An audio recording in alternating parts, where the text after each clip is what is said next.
This is Emery Grammar. Let me explain to you our use of for and since when we're talking about time. For describes a period of time. If you say, she has been studying English for 1 year, that means a year ago she started and she's still studying English. Since we use to describe a specific starting point. So if you say, she's been studying English since last January, that means last January she started and she's still doing it.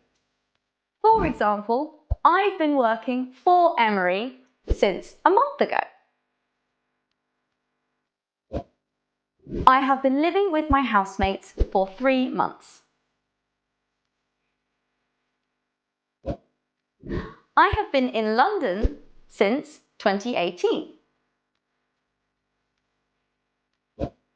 I have been an actor since 2020.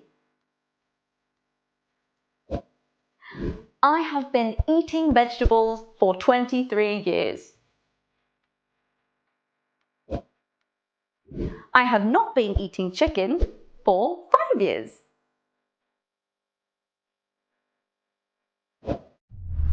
This is Emery Grammar.